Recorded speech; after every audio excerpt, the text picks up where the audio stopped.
que íbamos a trabajar en esta asignatura en este semestre. Ahora pues empecemos a introducirnos en nuestro contenido.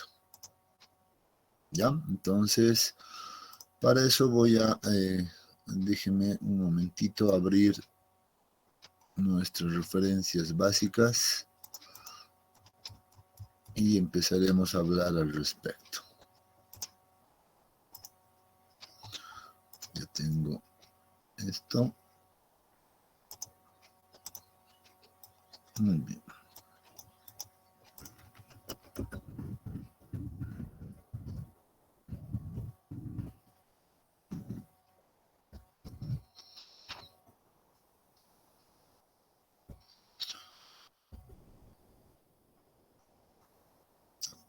Ahora sí, voy a compartirles mi pantalla, ¿ya?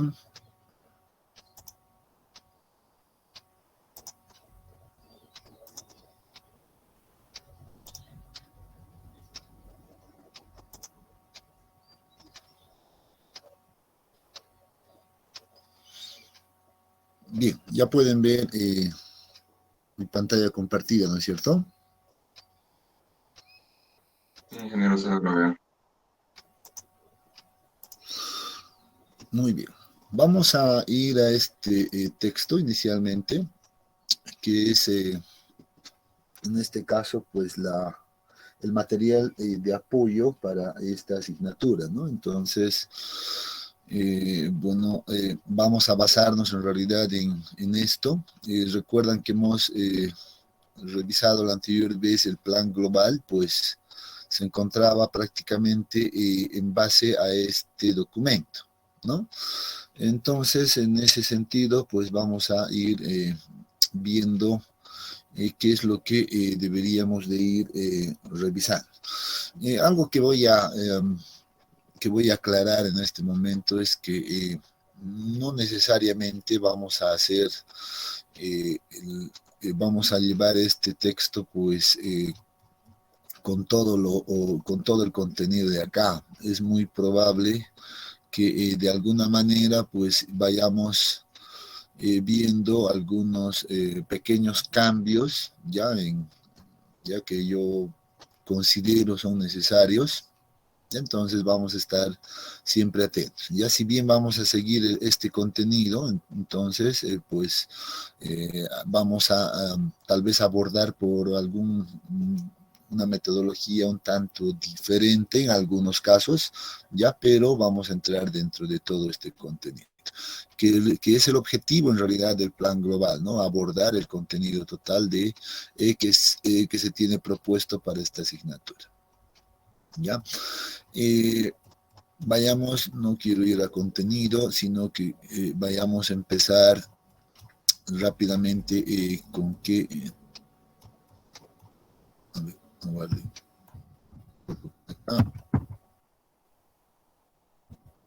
vamos a empezar con el capítulo 1, ¿no? Entonces, miren que aquí se tiene un capítulo denominado 1, que en realidad hace simplemente una referencia a lo que es la introducción a la ingeniería de fundaciones, ¿no? Entonces, en realidad esto es más para tener una idea general, ¿no? del contenido que se debería abordar en toda esta asignatura, ¿no? Entonces, yo pienso que para todos es claro que en la asignatura de fundaciones pues debemos aprender a desarrollar muchas cosas, ¿no? Y muchos aspectos. Entre esos, tal vez es importante mencionar ya, y que creo que está en esta primera parte, pues justamente ese contenido de la geotecnia. Ya, hay algo que siempre mantenemos, digamos, firme, ¿ya? Que la ingeniería, en realidad el diseño de fundaciones, no puede ser desarrollado por sí solo, sino más bien que este diseño de fundaciones, en realidad si nosotros agarramos acá algo. Ya voy a tratar de hacer algún esquema por acá. Debe ir de la mano de la ingeniería geotécnica, ¿no? Entonces, en realidad, acá la geotecnia es importante, ¿no? Y a partir de esto, seguramente vamos a venir a desarrollar lo que es ya la ingeniería de fundaciones. Entonces, vamos a hablar acá, vamos a decir, estamos acá con fundaciones, ¿no? Pero esto en realidad va de esta manera. Ups. Ajá. Perdón, estaba escribiendo y no a la vez. Ya les decía, no es una relación de esta manera. Ya, o sea, esto quiero que entendamos y hay que empezar a cambiar esa mentalidad. Ya, en realidad a veces los estructuristas o colegas de estructuras piensan que esta relación es así. O sea, que hay una rama, obviamente, que es la ingeniería geotécnica, que debe proporcionar un dato específico. En realidad esto lo denominamos de esta manera, ¿no es cierto? Que deben proporcionar este dato para que se pueda realizar el diseño de fundaciones o el diseño estructural de las fundaciones. Pero en realidad eso hay que empezar a cambiar, ¿no? Y esta primera parte del capítulo, o antes de hablar de diseño de fundaciones, pues vamos a hablar bastante de esto, ¿no? Y vamos a justificar también por qué digo que en realidad esto no debe ir de esa manera simplemente, sino más bien también debe estar en esta dirección. ¿Entienden? O sea, este tiene que ser como un ciclo. Si uno quiere, solo como consulta a modo de empezar a entrar en confianza también con ustedes y ustedes empiecen a agarrar también la confianza. ¿Cuál es el objetivo en realidad de los ingenieros civiles en términos generales? A ver, ¿alguien podría tal vez ayudarnos con alguna idea por ahí? Déjenme que aquí voy a escribir también algo, ¿ya? A ver, mientras espero que...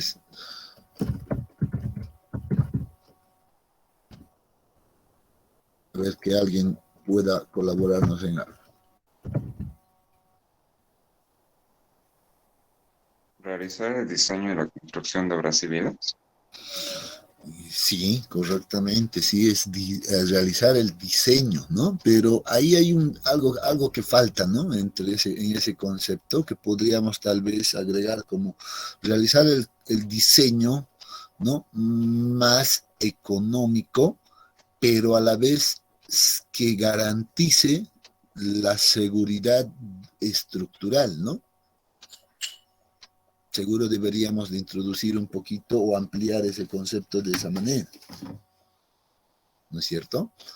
Entonces, trayendo ese concepto específicamente a las fundaciones, estaríamos entonces buscando hacer un diseño ya que sea económico, pero a la vez que sea seguro, que me garantice toda la estabilidad de la estructura, ¿no? Y en ese sentido, seguramente para todos ya es claro a estas alturas que lo más importante, en realidad lo más importante de una estructura, pues son sus fundaciones. Uno tiene que pensar muy bien, uno tiene que analizar muy bien, ¿no? Uno tiene que empezar a respaldarse por todo lado cuando va a hacer el diseño de las fundaciones. Tiene que estar muy seguro. Pero eso no significa, ¿no?, que en el diseño, por ejemplo, pues yo vaya, por ejemplo, por el lado simplemente seguro, ¿no? Si voy por el lado simplemente seguro, ¿qué va a ocurrir? Seguramente aquí uno va a decir, pues yo le voy a poner un súper refuerzo, ¿ya?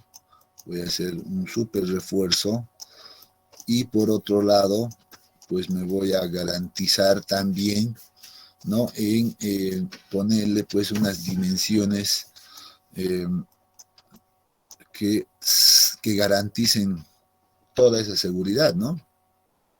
De mi fundación. Entonces estaría jugando ahí con simplemente esas dos variables. Y ahí empieza a venir los problemas. Y a veces uno no entiende este detalle. Ya uno no entiende este detalle y empieza a hacer simplemente el trabajo cuando después, si uno hace el análisis adecuado en esta etapa, pues se va a encontrar que el diseño ha sido realmente, o va a resultar más bien, que este diseño va a resultar pues bastante costoso, ¿no? Y uno se da cuenta cuando hace un análisis de precios unitarios de sus fundaciones, ¿no? Y evalúa y dice, pero ¿cuánto estoy gastando en las fundaciones? Y aquí viene un detalle interesante, ¿no? Por eso decía que este debe ser como un ciclo, que empezamos con la geotecnia, bueno, el ingeniero estructural pues realizará un primer diagnóstico y luego sería interesante pues que retorne nuevamente a pulir esta información con la parte de la geotecnia y luego vengamos nuevamente a hacer el diseño, pero de manera mucho más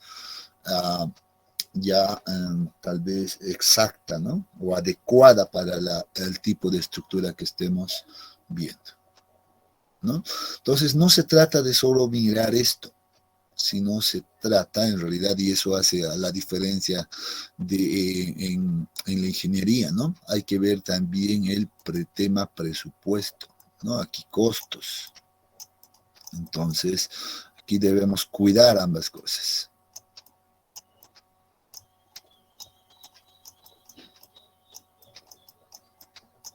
Presupuesto, ¿no? Aquí debemos tener en cuenta estas dos variables principales, porque si no, no estaríamos haciendo ingeniería como tal, ¿no? Entonces no estaríamos yendo por el lado seguro y en realidad vamos a tener un presupuesto tremendo solamente en las fundaciones que seguramente inclusive podría ser inviable para distintos proyectos o para algunos proyectos. Entonces siempre hay que cuidar el tema presupuestario. ¿Y de qué dependerá entonces ahora este tema presupuestario? Cuando hablamos de fundaciones jóvenes, en realidad está íntimamente ligado con este tema. Aquí está el presupuesto, en realidad. Aquí viene el presupuesto.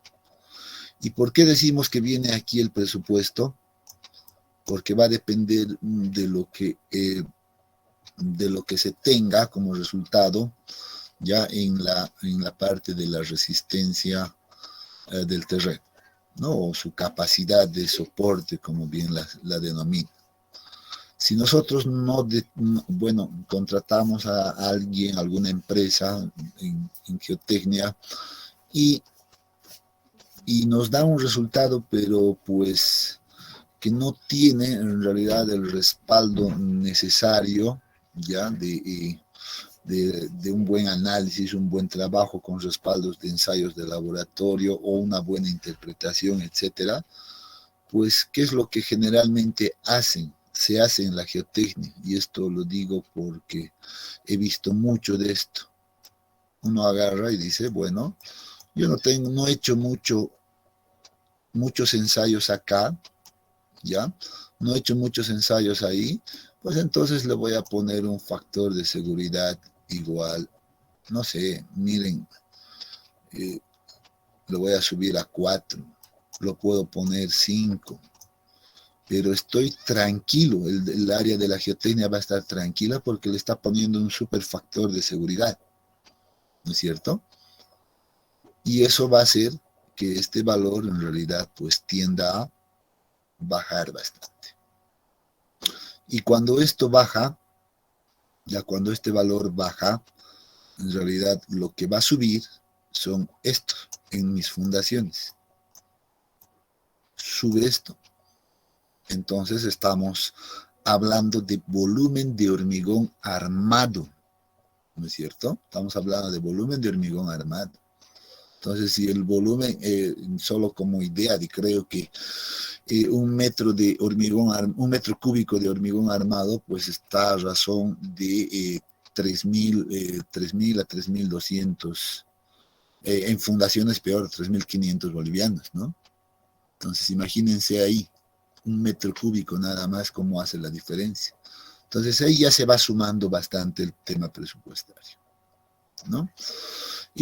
¿Y por qué hace esto en general, o por qué se hace esto en la geotecnia? Y esto quiero que entiendan ustedes como estructuristas, futuros estructuristas que van a hacer diseños, etcétera. ¿Por qué hacen esto?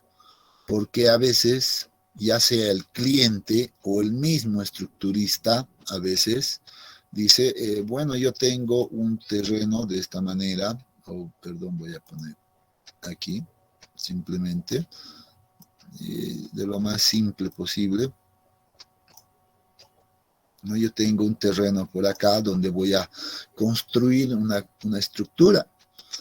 Y le dice al del laboratorio de suelos, ¿cuánto cuesta, por ejemplo, hacer un ensayo SPT, que es uno de los ensayos más utilizados también en nuestro medio, ¿no? Y le pregunta y dice, ¿cuánto cuesta un SPT? Bueno, supongamos, vamos a decir, solo un SPT para esas condiciones, pues cuesta alrededor de 5.000 bolivianos, solo como ejemplo, por ponerle un número. Pero le dice el de geotecnia, le dice, pero para tu estructura recomendamos que se haga 2 puntos para tener datos representativos. Y el estructurista o el mismo cliente dice, no, no tengo presupuesto, lo que yo quiero es ahorrar dinero. ¿Será que me lo hace simplemente con un ensayo? ¿No? Entonces, generalmente pasa por ahí estas decisiones, ¿no? Y el de geotecnia dice por tener el trabajo, ¿no? Y siempre mejor tener un trabajo, etcétera. Dice, ya, bueno, yo me arriesgo y te lo hago con un solo ensayo SPT y te voy a dar los resultados de igual manera. Entonces, ya no se lo realiza, ¿no? Entonces, simplemente se hace un ensayo y lo que tiene en realidad como resultado, y esto lo vamos a ver más adelante, ya lo vamos a ver, tiene aquí el perfil del terreno y tiene una variación, por ejemplo, en resistencia que puede ir así, etcétera, ¿no? Y tiene una gran variación, pero ha realizado en un punto simplemente localizado. Y en base a esto, lo que hace en realidad en la geotecnia, lo que se hace es idealizar en realidad los materiales y dice, bueno, yo voy a suponer que en toda esta área ya tenemos un material de este tipo por acá, aquí tenemos otro estrato, y aquí vamos a tener, bueno, aquí me voy a olvidar de esto y le voy a poner otro estrato directamente. Entonces, estoy asumiendo, ya aquí se está asumiendo una condición general para todo el proyecto, ¿no? Ya se está asumiendo.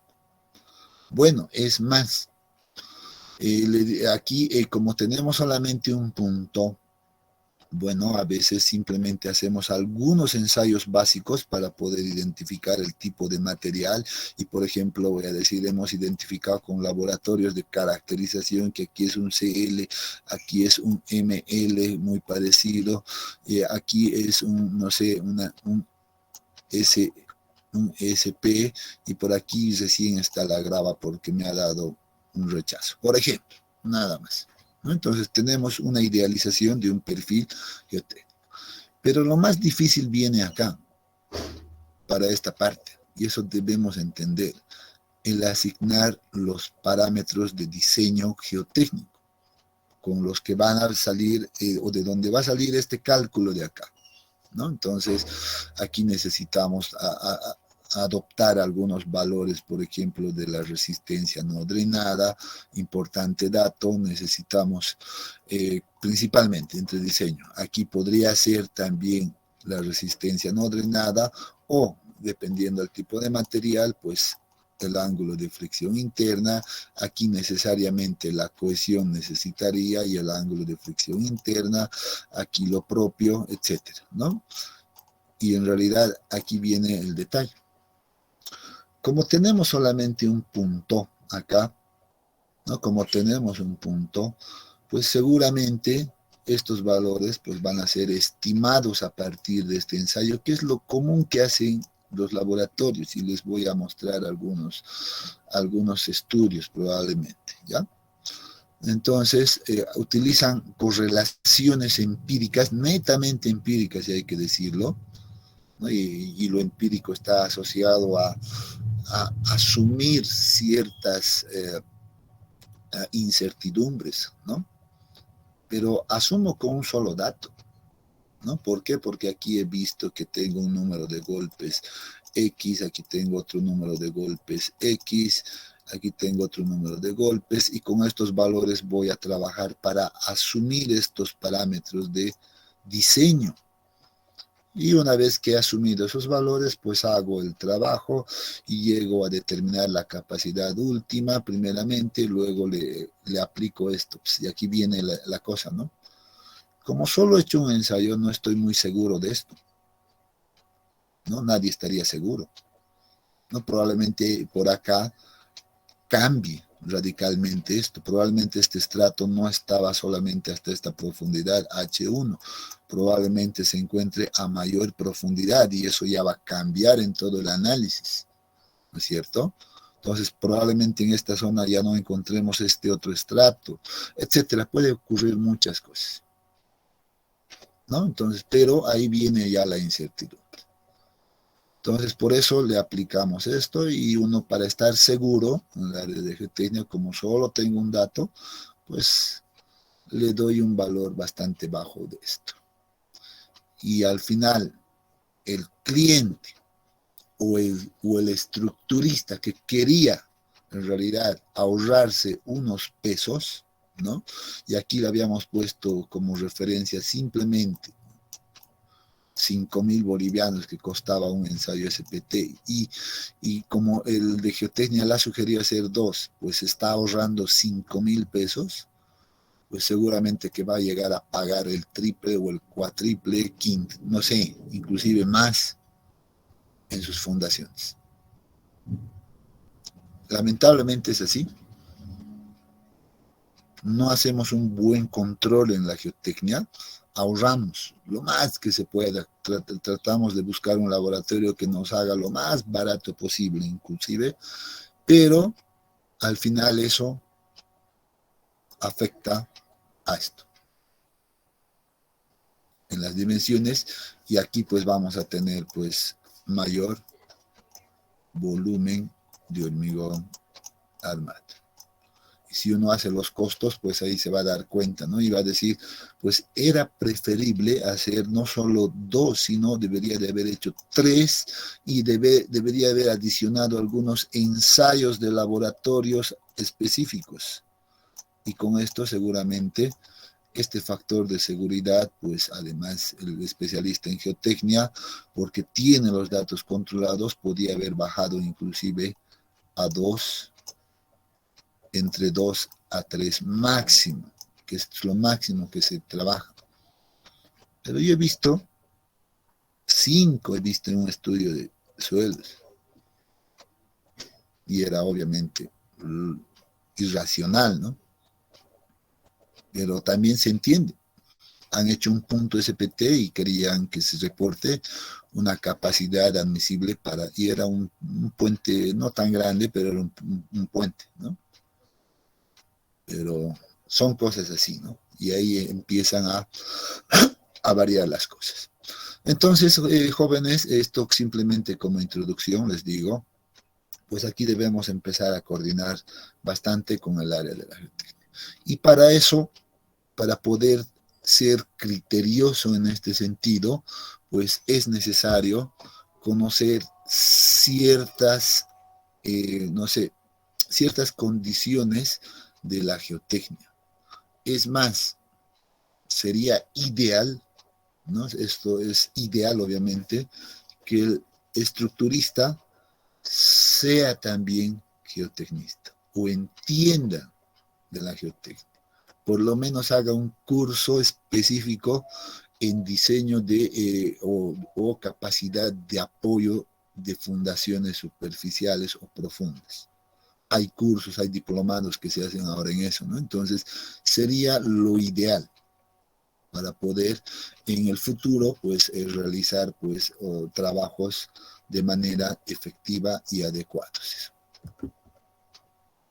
¿no? Simplemente eso a modo de introducción, entrando en este campo de que la geotecnia está relacionada con la parte estructural del diseño de fundaciones. Muy relacionado. Ya eso lo vamos a ir viendo más adelante, ¿no? Bueno, en este contenido, en realidad, Fundaciones 1, principalmente trabajamos con este grupo de fundaciones denominado fundaciones superficiales, ¿no? Entonces, dentro de este grupo de fundaciones superficiales, pues se encuentran, no sé si están acá, la lista, creo que no está la lista acá, bueno, pero están ahí, creo que lo vi acá, más arriba en la introducción, si más no me equivoco, en el resumen.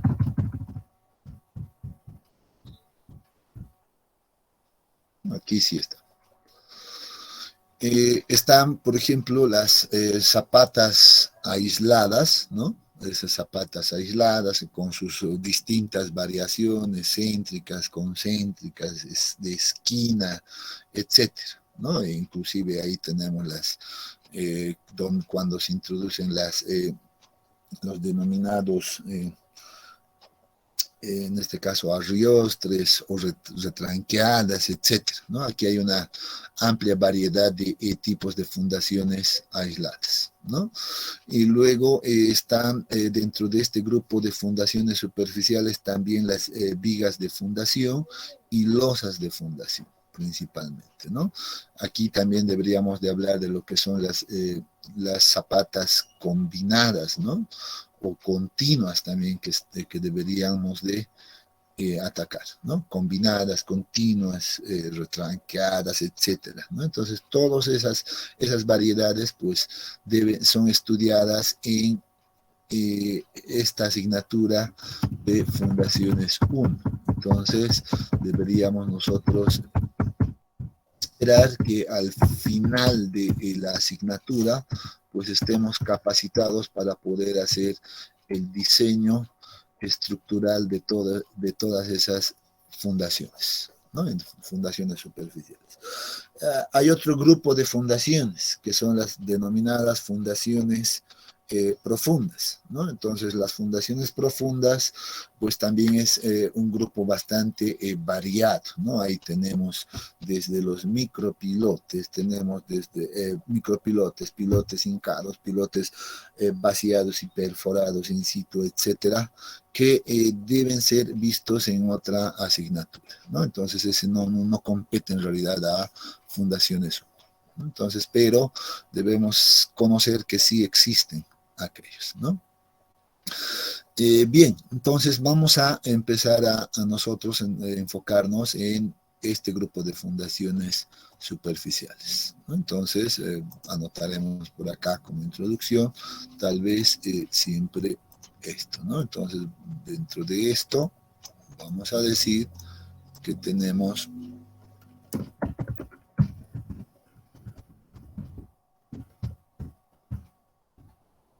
las fundaciones superficiales, ¿no? Entonces vamos a venir de esa manera, enfocarnos principalmente a esto, ¿no? Diseño de fundaciones superficiales. Bien, en cuanto a miren lo que aparece acá, ¿no? En el punto 1.3 justamente habla de los distintos estudios geotécnicos que están dirigidos, dice, al diseño de fundaciones, ¿no? Entonces, nuevamente, retornando acá, yo no puedo hacer mi diseño de fundaciones si no tengo mi estudio, ¿no? Mi estudio geotécnico correspondiente para hacer el diseño de fundaciones, ¿no? Y muchos dirán, pues, este estudio geotécnico, deriva simplemente en la determinación de este valor. Hay que empezar a cambiar en realidad, esta visión. Ya un poquito vamos a tratar de ahora mirar que en realidad no es simplemente este valor. Ya, entonces debemos más bien nosotros generar este valor. Como estructuristas deberíamos aprender pues a manejar adecuadamente este dato, ¿no? Y según esto, tenemos acá una lista de ensayos de campo que están dirigidos a realizar el estudio geotécnico de fundaciones. Y esto para conocimiento general es también muy importante, ¿no? Porque cuando uno va a hacer el diseño estructural, ¿no?, de cualquier estructura, edificación, no sé, puente, etcétera, uno tiene que pedir el estudio geotécnico y tiene que saber también qué pedir, ¿no? No puede ir simplemente y decir, quiero un estudio geotécnico. Entonces ahí, bueno, algunos nos asesoran, pero muchos te dicen, pero ¿qué quieres? Otros dicen, no sé, yo quiero solo conocer el coadmisible, ¿no? Entonces yo pienso que no debemos de caer en aquello, ¿no? Entonces, para conocimiento general, en este caso, pues aparece aquí eh, como primer ensayo, el ensayo de penetración estándar, o más conocidos por sus siglas SPT, ¿no? Los ensayos SPT, que dentro del área de la geotecnia están enmarcados en realidad bajo esta normativa, principalmente, ¿no?, bajo la normativa ASTM, la 1586. ¿No? Este es el código de dicho ensayo.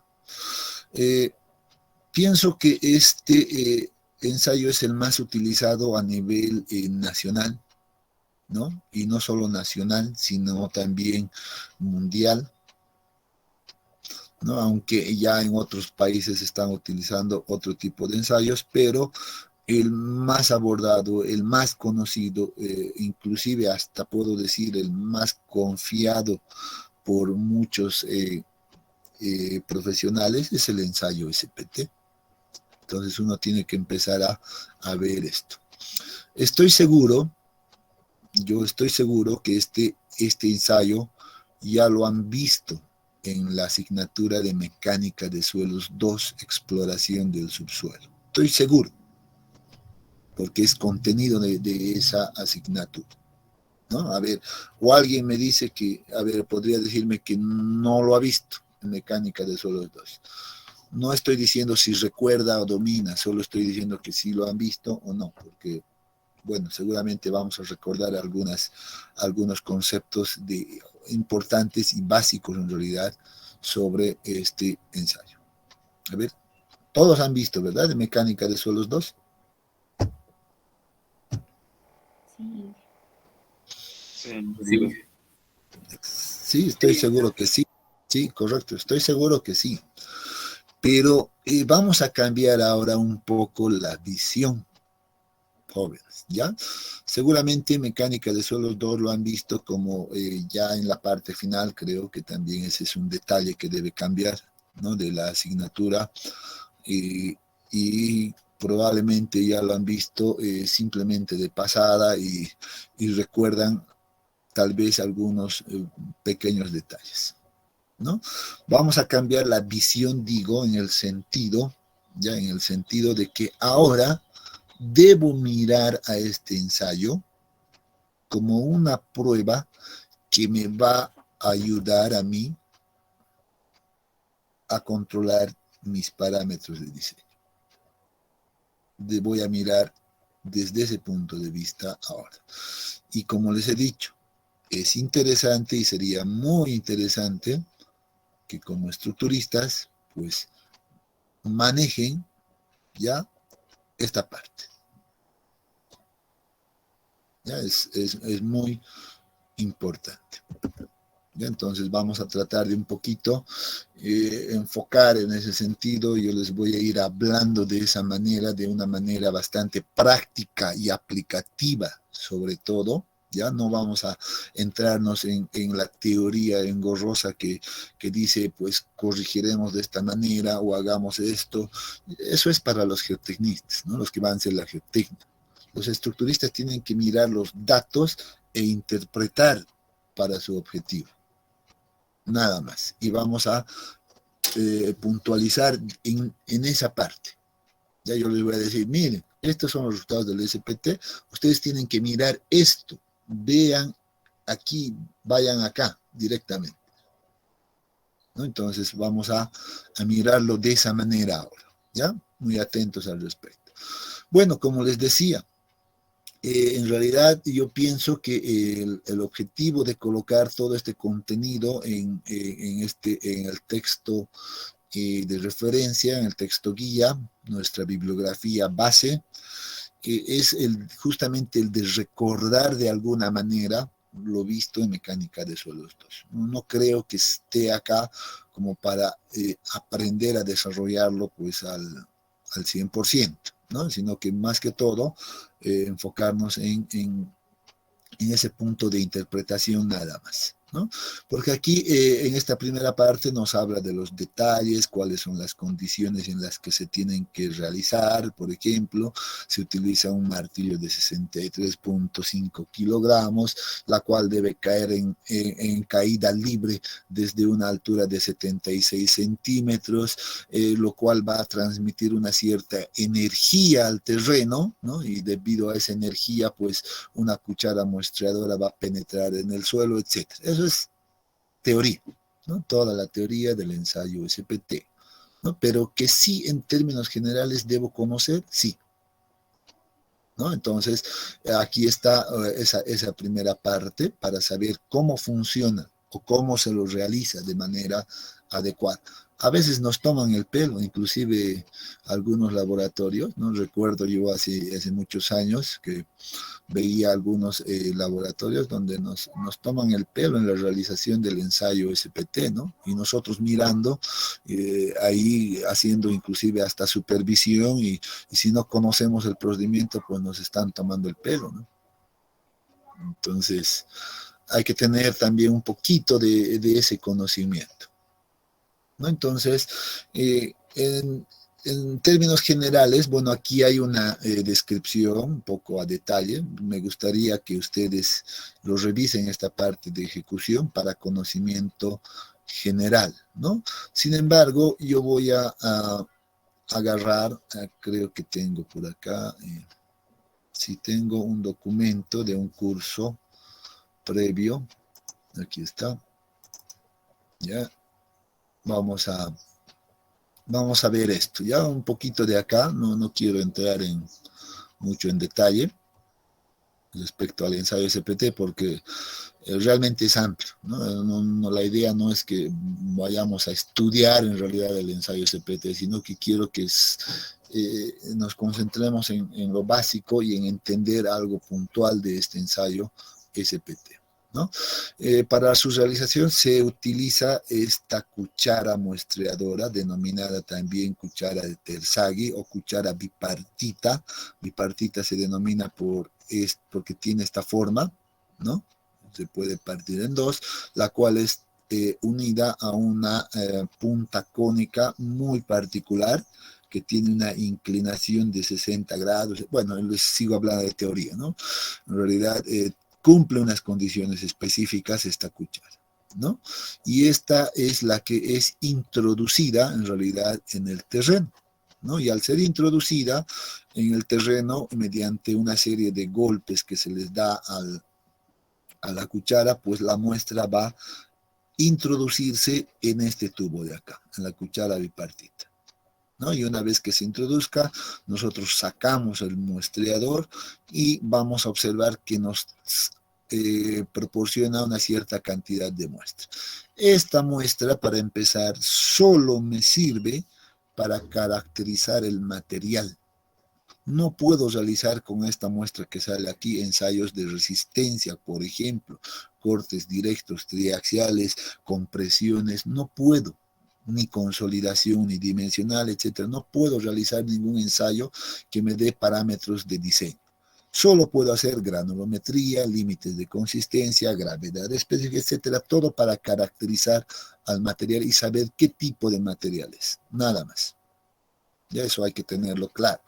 Esto les digo, ¿por qué? Porque alguna vez escuché, ¿no?, un laboratorio, casualmente yo estaba haciendo supervisión y les cuento que estaba en mis primeros inicios en realidad en la geotecnia, ¿no? Y creo que yo supongo que este laboratorio pues tenía dos opciones: ver si yo conocía en realidad el procedimiento o simplemente ellos estaban haciendo mal el trabajo, ¿no? Entonces, ¿qué es lo que dijo esa vez?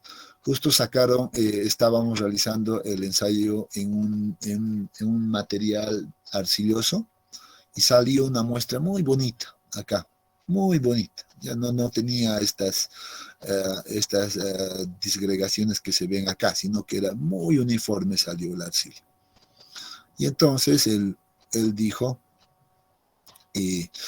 que ha salido una buena muestra, entonces podemos aprovechar esta muestra para realizar un ensayo de compresión no confinada, ¿no? Entonces yo le miré y escuché y dije, bueno, dos cosas, ¿no? O está probando que conozco el procedimiento, o está en realidad, o ellos hacen mal el procedimiento, ¿no? Eran dos cosas que ahí venían, ¿no? Entonces, aclaro, toda muestra que sale de la cuchara bipartita solo sirve para caracterizar el suelo, nada más, no puedo hacer otra cosa más. Si alguien les dice que ha utilizado la muestra y ha determinado otros parámetros, pues mentira o está mal, así de fácil, ¿ya? Y justo quería esta gráfica, en realidad esta gráfica parece ser bastante ilustrativa para describir cómo se realiza el ensayo SPT, ¿no? Entonces aquí tenemos nosotros una sarta de varillas de perforación, ¿no?, que se utiliza. Tenemos conectado la cuchara bipartita acá, ¿no? Pero vean que para realizar el ensayo previo se debe realizar una perforación. Por eso dice que hay un hueco, ¿no? Y debemos empezar a ubicar la profundidad a la cual queremos medir el ensayo, ¿no? Aquí hay otro detalle que voy a aprovechar tal vez una siguiente página por acá, ¿no? Y vamos a poner aquí, vamos a hablar un poquito del SPT, ¿no? Y aquí hay un detalle. Muchas veces, por ejemplo, alguna vez yo sabía, en realidad, o sabían todos, que uno tendría que hacer, su fundación a una profundidad de 6 metros. Tenía un sótano, un semisótano, sótano, etc. Entonces uno conocía ese dato porque ya era del plano arquitectónico inclusive, ¿no? Era de proyecto. Entonces, de su vez. Entonces tenía que fundar a 6 metros de profundidad, ¿no? Y esto les cuento como anécdota para que también ustedes ya vayan viendo estos detalles, ¿no? Entonces, si yo tengo que fundar a este nivel de fundación, tengo que colocar mi losa de fundación, por ejemplo, ¿no? Entonces, pregunta, ¿dónde creen que debería de realizar las mediciones de resistencia del suelo?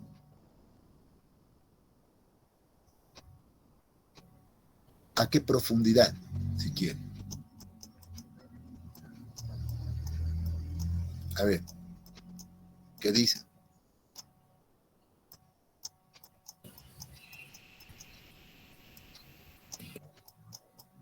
Adelante, adelante, no sean tímidos. Más profundo que los 6 metros. Más profundo que los 6 metros, sí, correcto.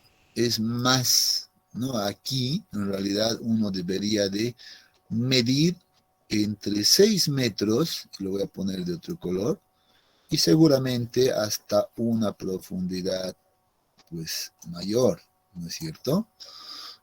Aquí hay un detalle de conceptos, por ejemplo, de el famoso bulbo de presiones, donde vamos a tener que la aplicación de la carga es importante a una cierta profundidad, ¿no? Este es el famoso criterio del bulbo de presiones, donde habitualmente se dice que esta profundidad Z, ¿no?, de exploración está en el rango de 2 veces la base de mi fundación, entendiendo que mi fundación seguramente va a tener como base, en este caso, esto, ¿no? En cuanto a la resistencia mismo, a medir la resistencia del material, pues esto va a afectar en una vez la base. ¿A qué me refiero? Sabemos que, y esto lo vamos a revisar también más adelante, que de los conceptos de capacidad de apoyo, pues generalmente aquí se genera una cuña de resistencia y a partir de esto viene el plano de falla, ¿no? Eso es concepto. Entonces, se dice que esta resistencia en realidad está aproximadamente, ¿no? Hay muchas teorías, unos dicen 1.15 veces la base, 1.1 veces la base, pero es práctica común asumir que la resistencia va a ser medida en una profundidad de una vez la base de mi fundación. Y así se va a generar pues este plano de falla, ¿no? Entonces, en esta zona, pues yo determino el famoso o la capacidad última de apoyo, ¿no? Entonces, ahí definimos de esa manera. Entonces, si yo quiero obtener mis parámetros y hacer mi diseño de fundaciones para mirar esta capacidad última, pues en al menos esta profundidad, en este tramo de B, debería encontrar pues mis parámetros de resistencia, ya sea la resistencia no drenada, ya sea la cohesión, dependiendo del tipo de material, ¿no es cierto? Ya sea el ángulo de fricción interna, ¿no? Debería de medir en esta zona, porque ahí va a gobernar la resistencia del material. ¿Y por qué les hago este ejemplo? Porque una vez me encontré con un proyecto y era un proyecto de grado, ¿no?, que ya estaban trabajando. Yo rechacé ese proyecto. En el proyecto de grado tenía en este caso, no recuerdo si era 6 o era 7, era por ahí, pero más o menos, ¿ya? Pero el detalle era que tenían un estudio de suelos realizado y solamente era creo que tenían 2 de SPTs, 2 perforaciones realizadas, pero solamente hasta 4 metros, así de bonito, hasta 4 metros. Ahí tenía muy bonito su diagrama nuevamente de número de golpes N, donde tenían ahí su variación y terminaban ahí, y después nos decían pues la capacidad admisible, inclusive hablaban de la capacidad admisible es de, no sé, imagínense 0.7 creo, que decía 0.7 kilogramos centímetro cuadrado, y decían que debería diseñarse con este valor. A ver, ahora seamos críticos. ¿Ustedes creen que estaba correcto este estudio de suelos? No. No, Inge. Para nada. Porque si yo sé que el nivel de fundación es, por ejemplo, 6, aquí tengo 4 metros, yo sé que todo este terreno lo voy a sacar, no me sirve. Lo vamos a retirar, ¿no es cierto? Vamos a excavar, vamos a remover, etcétera. Para lo único que me serviría, en realidad, esto, y es ni siquiera a cabalidad, ¿no? Para lo único que me serviría es pues para hacer seguramente el diseño de los muros acá.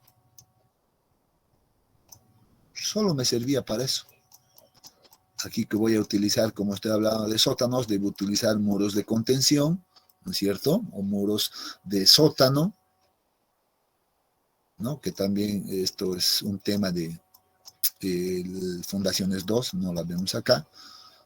Probablemente para eso sí me sirva, pero para hacer este cálculo acá no me sirve en lo absoluto.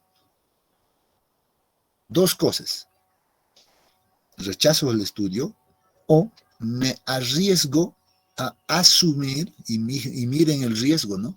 Quiero que sientan eso. Me arriesgo a asumir que los datos de acá se van a repetir acá. ¿Será que corro el riesgo? ¿No? Y uno como estructurista que va a hacer el diseño de fundaciones, no creo que se arriesgue a tal cosa. No debería, al menos. Y este es un detalle, ¿no? Les digo B más o menos para medir resistencia. Y tenemos 2B donde decimos tenemos la influencia de toda la carga. ¿Qué se va a dar en esta zona? Los asentamientos, ¿no? En toda esta zona se van a producir cambios volumétricos, cambios de volumen. Entonces aquí necesito conocer, pues para este estrato, al menos el módulo de elasticidad hasta esta profundidad, ¿no? Y sabemos que de aquí ya podemos determinar el módulo volumétrico, seguramente, para determinar ya los asentamientos. Y este es otro tema, ¿no? Pero yo como estructurista debo conocer eso, debería conocer eso. Y a veces es muy complicado esto, y nuevamente retorno a ese criterio que dicen, bueno, a veces mi base de acá, de mi losa de fundación, va a ser de 10 metros o 15 metros inclusive. Imagínense eso. ¿Cuánto de exploración deberíamos tener según este criterio? Miren, 2 veces B sería 30 acá, más 6, digamos, acá. Deberíamos de tener una perforación de al menos 36 metros, ¿no? Y aquí empieza nuevamente el cliente a decir, no, pues no voy a entrar hasta esa profundidad porque es mucho presupuesto, ¿no? Entonces, nuevamente, empiezan a querer ahorrar los datos ahí, ¿no? Entonces, bueno, ahí vienen muchos detalles nuevamente, que creo que no es, bueno, no vamos a hablar mucho desde ese punto, ¿no? Esto lo hablamos generalmente más con los que están en la otra asignatura, ¿no? Entonces, pero como estructuristas conoceremos esto que es básico, al menos, ¿no?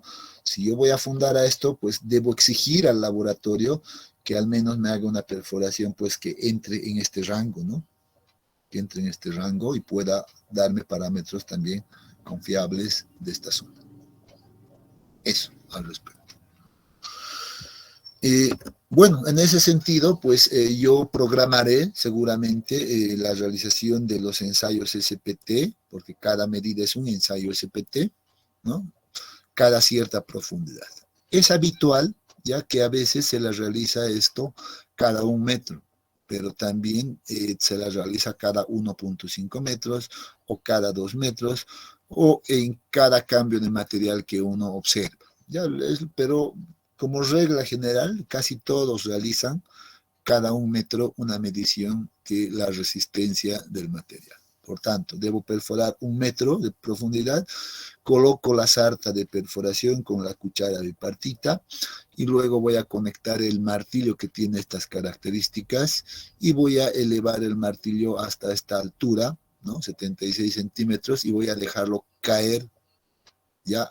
Y va a generar un impacto con este yunque de acá, ¿no? Y cada caída pues va a hacer que esto penetre en el terreno, ¿no? En eso consiste el ensayo SPT, ¿no? Entonces va a ir ingresando.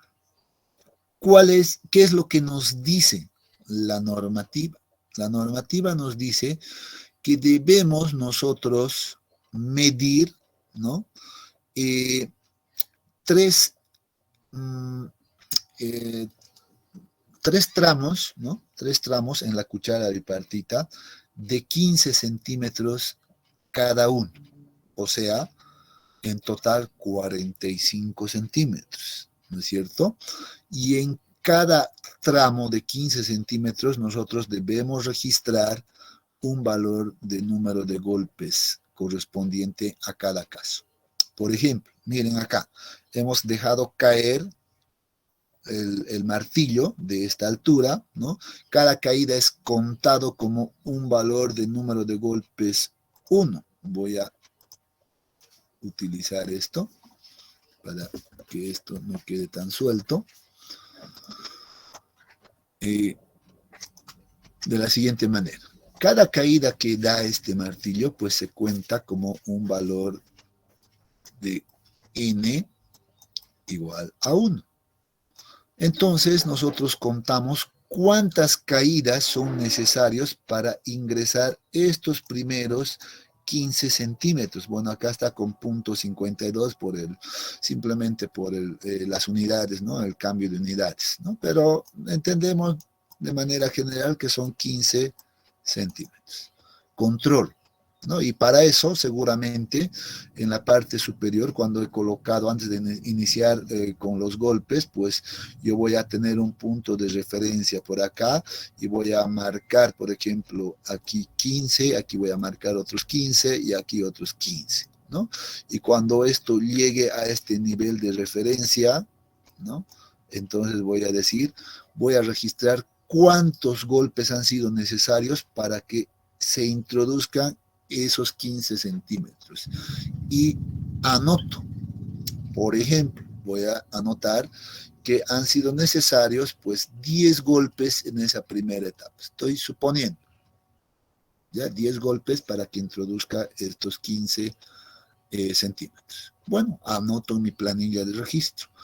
Luego continúo con la generación de caída libres, ¿no? Nuevamente, para el otro tramo. Esto ya ingresó, luego vamos a hacer que ingrese el segundo tramo de acá, nuevamente con la misma referencia, y una vez que ingrese, miren acá el esquema es bastante claro, pues ya ingresó 15 centímetros más otros 15, ya son 30 centímetros. Entonces anoto nuevamente el número de golpes para este segundo tramo, y voy a suponer, solo supongo, que va a ser un valor de 12, por ejemplo. Estoy suponiendo. Bueno, lo registro. Luego continúo nuevamente con las caídas por el último tramo más de 15 centímetros y vuelvo a registrar el número de golpes necesarios para que introduzca ese nuevo tramo. Y voy a decir nuevamente, aquí se ha repetido los 12 golpes. Bueno, generalmente se ve algo así, ¿no? ¿Y qué es lo que dice el procedimiento ahora? Ese es el ensayo SPT. Esa es una medida de resistencia. Tomar estas tres lecturas en campo, ¿no? A lo cual a veces se la denomina como NSPT, la que se ha medido en campo. ¿Qué dice la teoría? ¿Qué dice la norma ASTM 1586 que hemos visto, por ejemplo? Dice, este primer tramo debe ser descartado. O sea, este número de golpes de acá se descarta, no se controla, no se mide. Bueno, la tienes registrada ahí, pero no la voy a tomar en cuenta para mis cálculos. Eso es lo que está diciendo. Luego, tengo acá los últimos dos registros de los dos últimos tramos, que dice, bueno, ese sí va a ser el valor N, como el número de golpes representativo. Entonces, aquí tenemos la resistencia SPT, o el valor N de campo, así se la llama. Es el número de golpes total para hincar la cuchara bipartita en los últimos 30 centímetros. Y eso anoto. Entonces, de acá digo, muy bien, para este ejemplo, el valor N de campo a esta profundidad, supongamos que ha sido 1 metro, a 1 metro de profundidad, el NSPT, o simplemente N a veces, ya es igual a ¿cuánto? Sumamos. 12 más 12, 24. Este es el dato que me interesa conocer. Esta es la medida de resistencia que me brinda este ensayo. Con esto voy a empezar a trabajar yo. Es mi dato de partida. Y así, como les había hecho, ahí concluye el ensayo. Quiero medir a otra profundidad, pues retiro la cuchara, vuelvo a perforar hasta otra profundidad nueva, por ejemplo, hasta 2 metros. Aquí, por ejemplo, a 2 metros, vuelvo a introducir la sarta de perforación con la cuchara y repito el procedimiento y vuelvo a medir de igual manera. Y esto se va a repetir así. ¿Ya? Entonces, de esa manera, yo voy a tener un reporte de este tipo. A ver dónde está. Voy a mostrarles, creo que aquí tenía. Sí, aquí tenía un estudio técnico. No voy a entrar todavía al análisis de capacidades, nada. Solo voy a mostrarles el resultado del ensayo SPT. Aquí está. Este es un ensayo, un resultado de ensayo de penetración estándar o SPT realizado, ¿no? Entonces, uno reporta inicialmente esta gráfica. Aquí tenemos el número de golpes. En este caso nos están reportando el número de golpes de campo, los que se han medido en campo sin realizar ninguna corrección todavía, ¿no? Y vean cómo varía, 6, 8, 5, 8, 24, 17, 40, etcétera. Y es una variación. ¿Qué me está mostrando esto? Que la resistencia del material es muy variable, no es uniforme, ¿no? Prácticamente me está indicando ese dato. Es variable. Y eso puede notarse, miren, que esto ya con la clasificación, y para eso en cada muestra que sacamos, pues realizamos un ensayo, ¿no? Y un ensayo de caracterización, y de esa manera tenemos controlado el tipo de material inclusive. Aquí está. ¿No? Y le podemos dar inclusive su nombre, la descripción, color, etcétera, ¿no? Aquí un poquito más para ampliar tal vez esa descripción. Pero miren que a partir de esto, ¿no? A partir del número de golpes de campo, se puede generar un número de golpes corregido, se puede generar, vean, esto es lo importante, ¿no? La estimación de los parámetros de diseño como el ángulo de fricción interna, la resistencia no drenada, inclusive el OCR, el módulo de elasticidad, etcétera, que son parámetros de diseño. Entonces, vean que a partir de estos valores en el campo, yo obtengo o puedo estimar o tener una primera aproximación, y eso debo decirlo así, ¿ya? Es una primera aproximación de los parámetros de resistencia, que es el objetivo en realidad del ensayo SPT. Ese es el objetivo. Ahora debo también aclararles, y voy a aprovechar este momento para decir lo siguiente. Muchos piensan, ¿ya? Y hacen inclusive, he visto algunos, que a partir de este valor de N que obtienen en campo, te dicen, pues, te voy a dar directamente, y lo voy a poner así, la capacidad admisible, inclusive la denomina.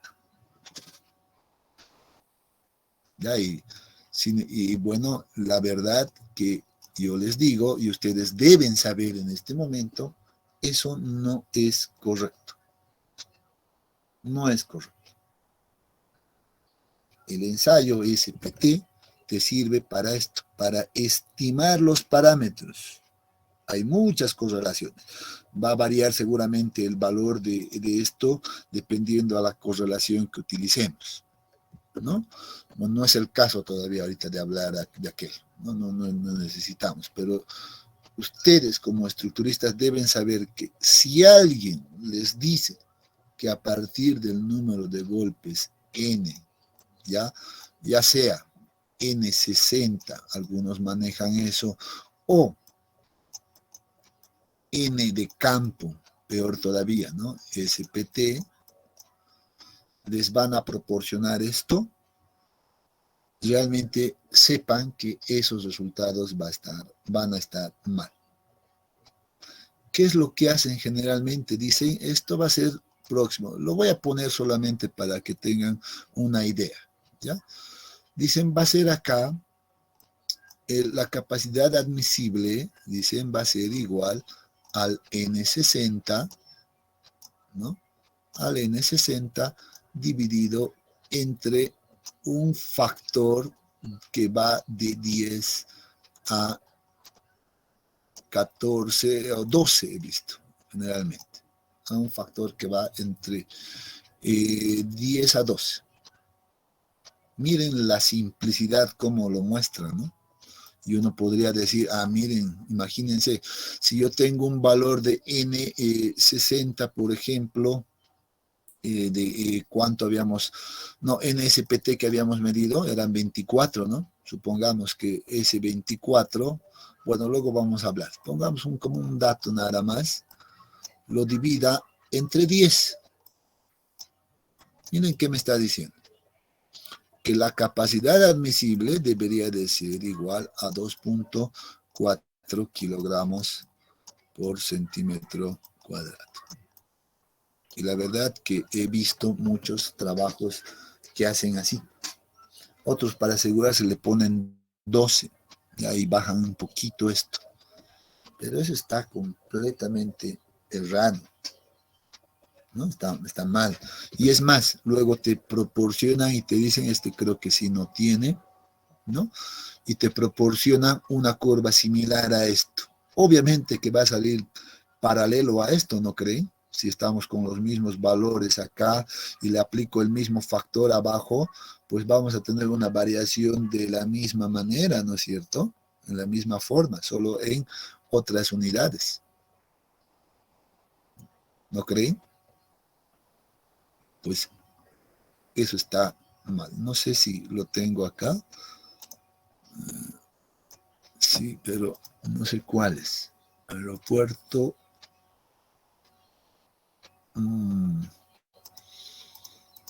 No recuerdo, la verdad. Pero vamos a irnos, creo que es.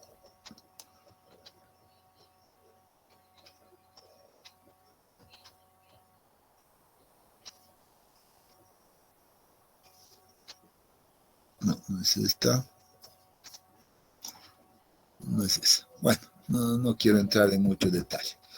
Pero la idea es que nos presentan así. Y esto, la verdad, ustedes tienen que dudarlo de aquello. No puede ser presentado de esa manera. ¿De acuerdo? ¿Queda claro eso, jóvenes?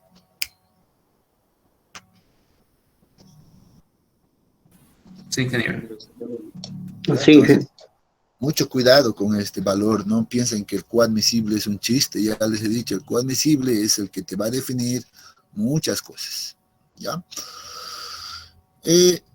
Entonces, ahora, retornando a nuestro texto, bueno, decíamos, aquí está el ensayo SPT, su procedimiento, bueno, lo que he explicado un poco, ¿no? Tenemos algunas figuras adicionales que pueden ayudar a entender ese procedimiento, etcétera, ¿no? Entonces aquí tenemos descrito en realidad lo que ya les he contado, ¿no? Bueno, hay algunas condiciones de rechazo, cuando se pone rechazo, etcétera, que también son parte de la normativa, ¿no? Vean que aquí tenemos ahora un apartado que dice cálculo del ensayo de penetración estándar. En realidad, yo cambiaría este título, ¿no?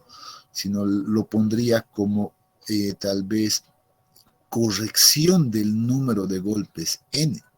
Recuerden que hasta acá hemos encontrado un valor NSPT de campo, ¿no? Medido en campo.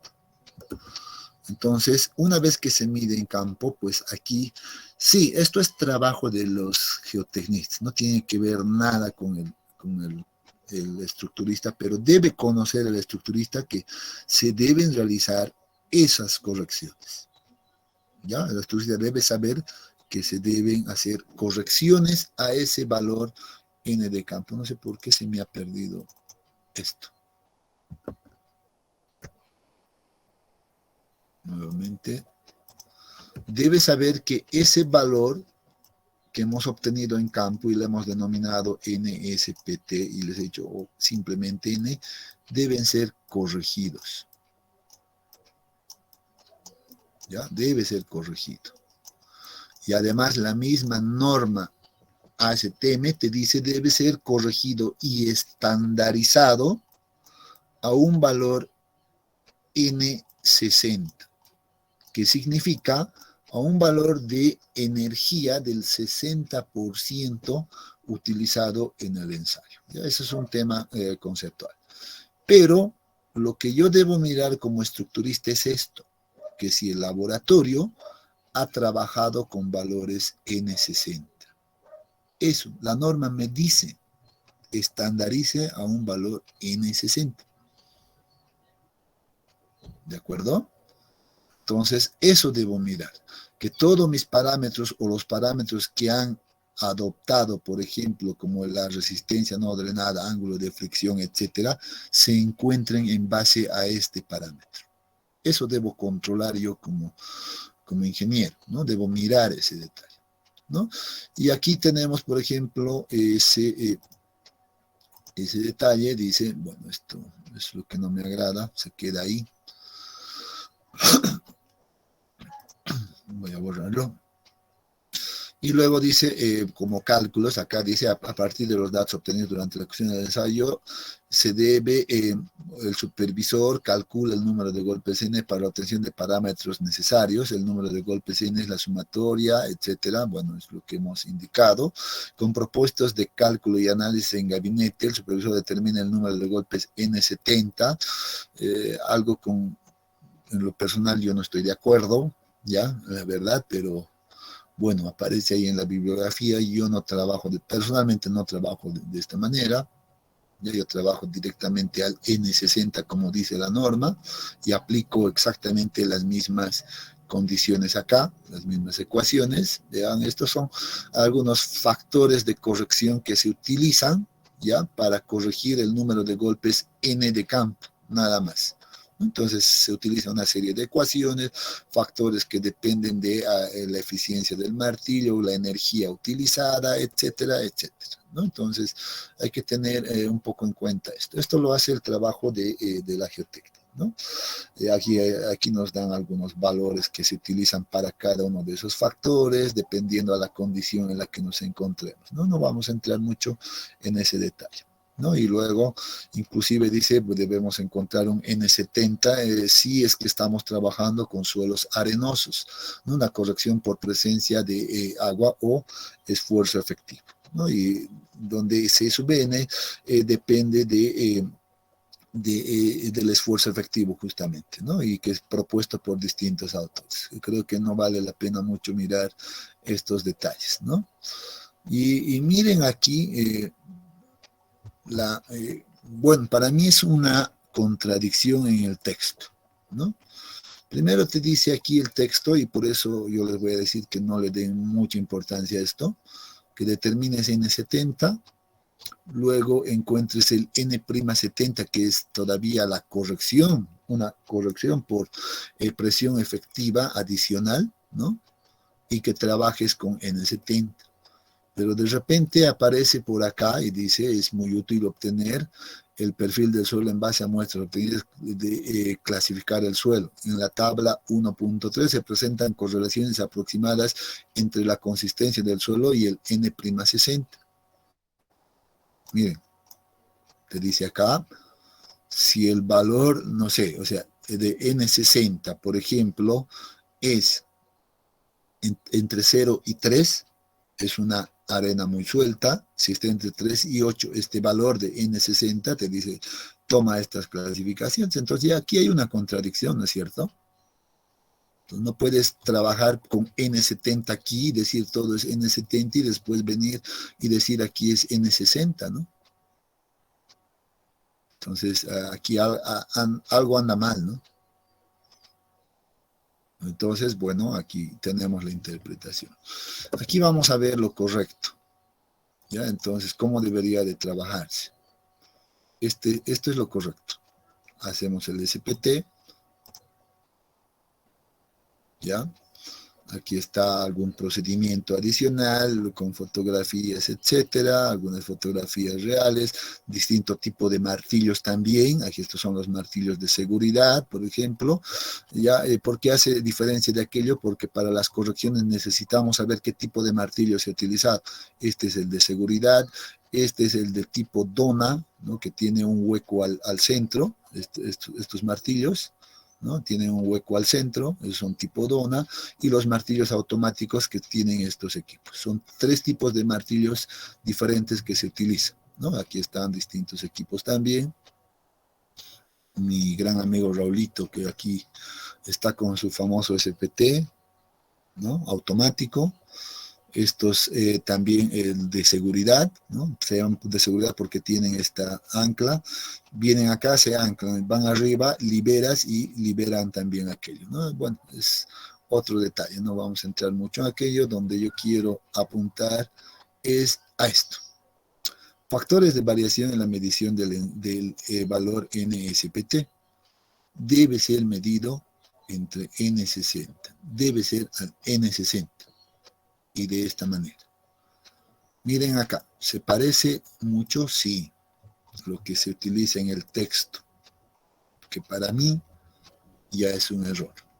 Sí, manejamos el N70, dice es igual al N de campo, este es el valor del número de golpes de campo, y 4 factores que multiplican ahí. Pues básicamente es lo mismo acá.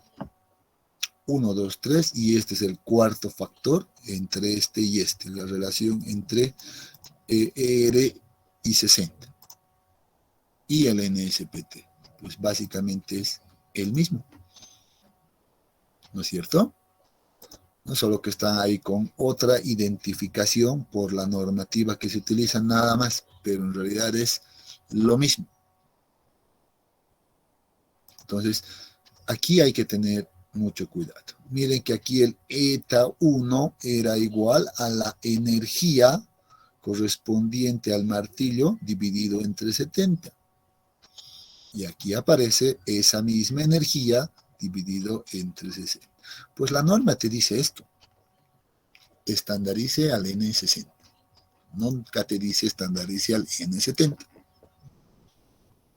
Entonces aquí hay un error. Para mí, ¿no? Es lamentablemente, pero está ahí. Bueno, aquí entramos con la contradicción, etc. Entonces, bueno, no vamos a hablar mucho de aquello. Aquí están los factores de corrección que se deben utilizar dependiendo al tipo de martillo. Mira, el martillo tipo dona, pues utilice este factor. Martillos de seguridad, utilice este factor. Si es automático, utilice este factor, ¿no? Depende también del tipo de martillo. Entonces, uno tiene que ver aquello, ¿no? Que el laboratorio que ha realizado este ensayo, pues inclusive te diga qué energía ha utilizado para hacer sus correcciones, que por cierto aquí no nos los dicen, es como que algo incierto, ¿no? Pero que deberían de decir. Inclusive debería de decir qué tipo de martillo ha utilizado para que yo pueda, inclusive si yo conozco esta teoría, pueda verificar si las correcciones han sido realizadas de manera correcta. Y vean aquí qué es lo que hace. A partir del N de campo van al N70, como dice en esta bibliografía, ¿no? Van a esto. Miren, perdón. Determinan eso. Y nuevamente, para mí está mal este valor. Así de simple. Bueno, hemos hablado un poco del ensayo SPT. Jóvenes, no sé si les parece si nos podemos alargar un poquito más hasta las 8:30, por ejemplo, para revisar estos otros ensayos. Más que ya no nos vamos a meter muy en fondo, pero lo podríamos aprovechar de mirarlos. ¿Qué les parece? ¿O tienen otra clase? Está bien. Está bien, ingeniero, así nomás. No se entendió. ¿Quedamos acá nomás o Continuemos, sí. continuamos? Continuamos, ingeniero. Ya, está bien, excelente. ¿Ya? Entonces, miren, le hemos dado una mirada al ensayo SPT. Ya espero que ya tengan una idea general de cómo se trabaja con este ensayo SPT, ¿no? Aquí tenemos otro ensayo que también es utilizado para fines de encontrar siempre, ¿no?, este valor, la capacidad admisible, ¿no? Es más, yo no estaría tan seguro, ¿no? Yo siempre hablaría de encontrar una capacidad última, la de fallo. Pero muchos dicen hay que encontrar esto directamente, ¿no? Ahí está la diferencia. Entonces, el ensayo de carga de placa es un ensayo bastante interesante, ¿ya? Pero que tiene también ciertas limitaciones, ¿no? Este ensayo de carga de placa debe ser realizada necesariamente a nivel de fundación. Eso significa, miren, acá vamos a anotar, ¿dónde estás? Significa que yo debo de realizar primeramente la perforación, llegar al nivel de fundación y hacer en este nivel mi ensayo, ¿ya? Debo realizarlo acá a nivel de fundación. Pero hay un grave, o no grave, aquí hay un inconveniente del ensayo de carga de placa. El ensayo de carga de placa consiste en colocar una placa base acá que generalmente utilizan con un diámetro de 30 centímetros, ¿ya? Generalmente, y luego a través de un sistema de cargas, pues aplican un incremento de carga acá, ¿no? O delta P, en realidad, incrementos sucesivos de carga, y lo que se mide es cuánto se deforma el terreno para cada incremento. En otras palabras, el resultado final que nos proporciona esto es algo muy interesante. Ya la carga de placa nos va a dar un resultado de este tipo.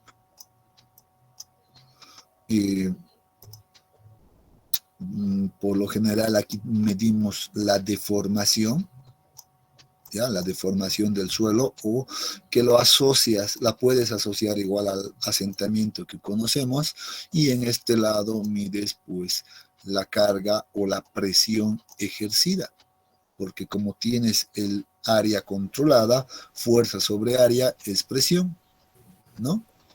Entonces generalmente vas a medir esto, vas a tener un incremento de este tipo, etcétera. Se tiene la curva, ¿no?, carga, deformación.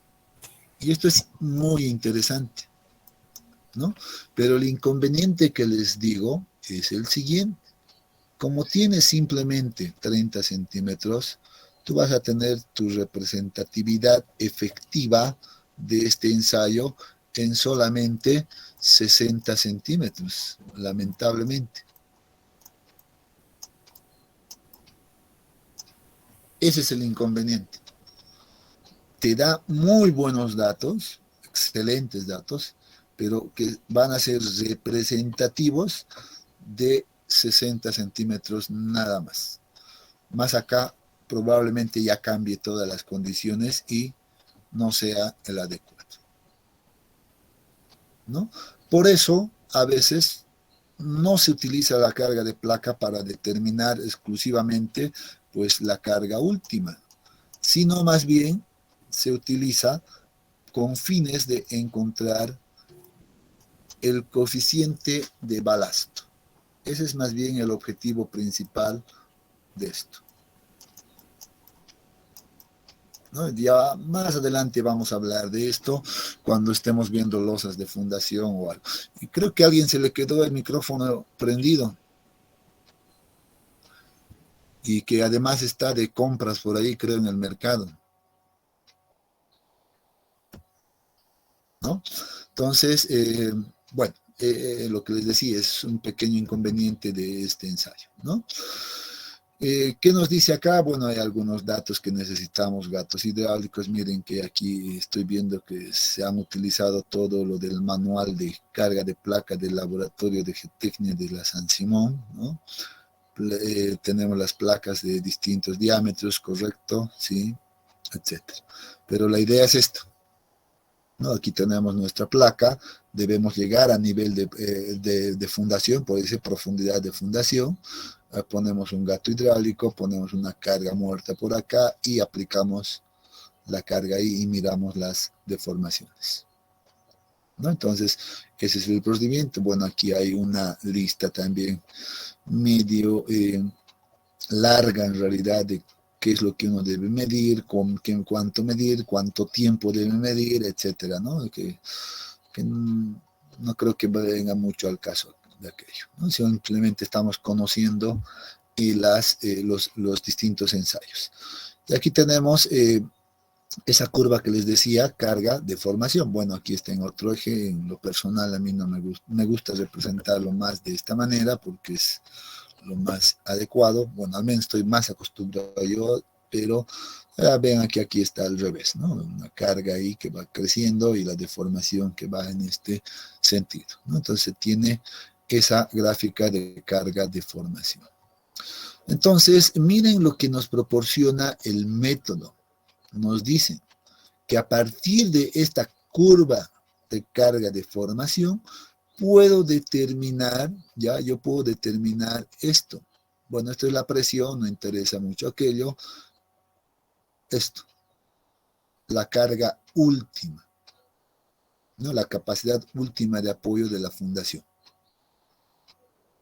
Entonces, pero uno se pregunta, ¿realmente será, ¿no? ¿Será que es este el valor de capacidad última?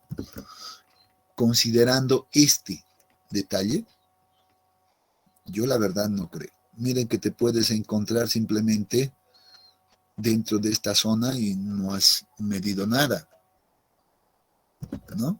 Entonces hay que tener mucho cuidado con la interpretación, ¿no? A veces nosotros nos dejamos llevar, pues haremos esto, lo haremos lo otro y al final estamos haciendo una mala interpretación de cada ensayo, ¿no? Entonces yo lo dudaría, la verdad es que yo lo dudaría y bastante, ¿no? Pero miren todavía cómo va más allá. Dice, pues puedo determinar inclusive hasta en este caso, pues las capacidades admisibles del suelo, con estas dos ecuaciones, conociendo las bases o anchos de fundaciones que voy a probablemente utilizar, ¿no? En suelos arcillosos y suelos arenosos. Nuevamente, jóvenes, recomiendo no venir por este camino. Nos puede llevar a muchos errores.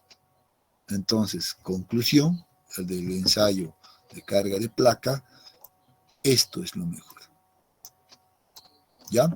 ¿Por qué es esto lo mejor? Porque fácil, yo ubico, la teoría dice lo siguiente, ubico una deformación de 1.25 milímetros, que eso sí voy a poder generar acá, ¿ya?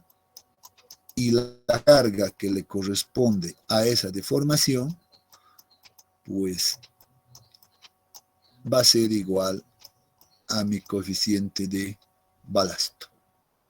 Y a esta la vamos a denominar K30. ¿Por qué? Porque hemos obtenido con una placa de 30 centímetros. El balasto de 30 centímetros. Este sí es un dato representativo. Este sí es un dato ideal. Es el dato que no voy a poder cambiar porque estoy cumpliendo con esto. Este sí para mí es un dato válido. ¿Ya? La carga última no, porque probablemente esa carga última pueda definirlo acá, pero de esta zona, nada más. No hay que tener mucho cuidado con eso. A no ser que esté haciendo pues unas fundaciones aisladas, pequeñitas de 1 por 1, que todavía puede servir para eso, ¿no? Hasta 1.20 por 1.20, etcétera, ¿no? Ahí todavía sí puede servir y ahí podría utilizar aquello. ¿no? Estas ecuaciones que aparecen acá. ¿Ya? Pero de momento creo que no. Finalmente, aquí hablamos del ensayo de penetración del cono y con esto terminamos, por favor. Ya el ensayo de penetración del cono o el famoso CPT. En teoría es uno de los ensayos que está entrando con mucha fuerza en los últimos tiempos, ¿ya? Porque se ha demostrado que en realidad es mucho más efectivo que el ensayo SPT en el control sobre todo de los parámetros. Tiene el mismo objetivo, estimar esto, ¿no? Tiene el mismo objetivo que el SPT, encontrar estos parámetros. Los parámetros de diseño, por cierto, ¿no?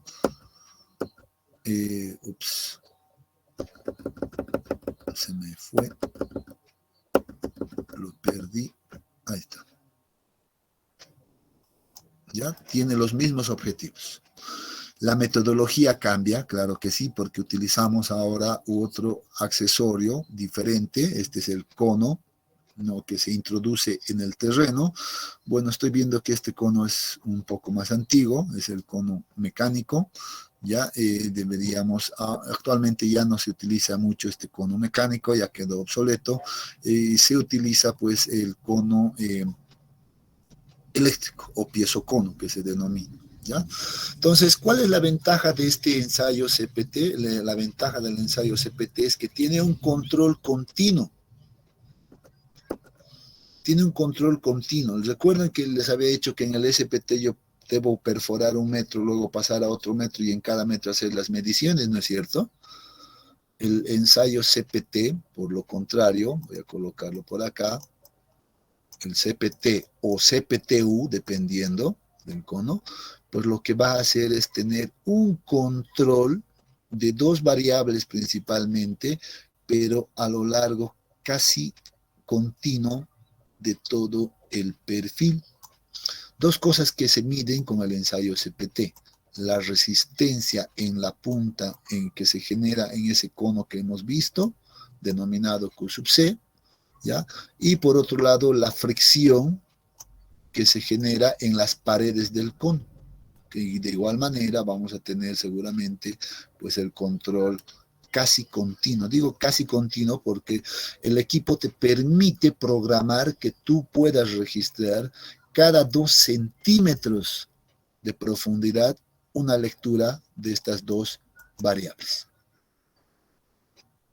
Entonces miren esa ventaja, ¿no? Y con estas 2 variables lo que debemos saber, simplemente a modo de conocer, es que yo puedo determinar el tipo de material, qué material está acá abajo, puedo caracterizar el material sin sacar muestra. No sacamos muestra para nada. Pero con estos datos, perdón, este era F, puedo saber qué tipo de material es, si es arena, si es arcilla, si es grava, etcétera. Puedo encontrar aquel. Y aparte de eso, puedo encontrar también los parámetros que requiero en distintas profundidades. Entonces, eso ha hecho de que el CPT o CPTU también tengan una gran ventaja en relación a esto. Un mayor control o mejor control y además muy confiable. Se ha hecho muchos trabajos de investigación donde ya han demostrado una mejor efectividad de este ensayo.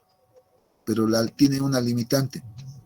La limitante es que no te van a trabajar pues en suelos gravosos, para nada. El cono se daña, se rompe o no pasa simplemente, ¿no? O arcillas bastante rígidas tampoco. No puede pasar por la rigidez y entonces ahí aparecen también nuevas limitantes, ¿no? Pero la idea nuevamente de este ensayo del CPTU es igual encontrar parámetros de diseño, tipo de material. Para eso me sirve, ¿no?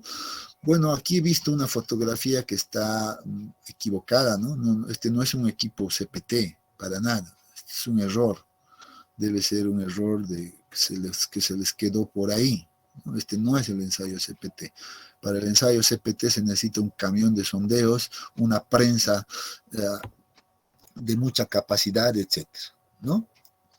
Bueno, aquí como cálculos vemos, por ejemplo, que vamos a encontrar Fs y la relación de fricción, ¿no?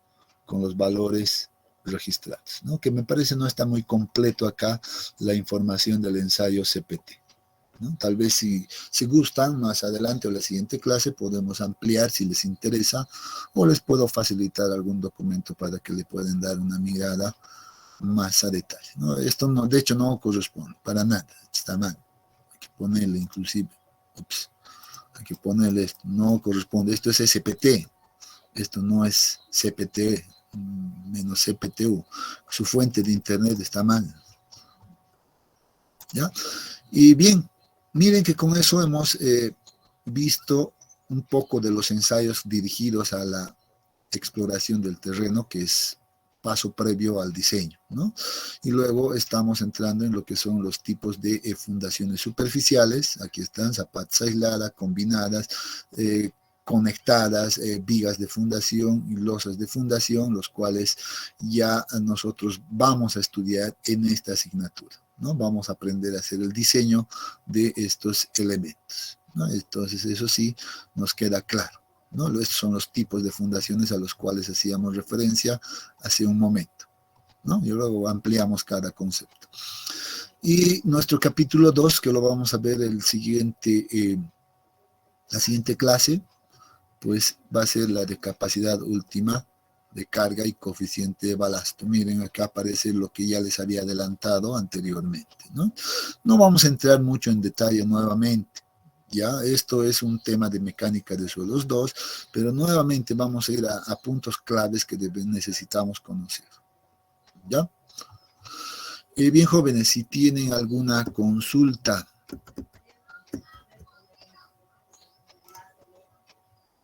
al respecto.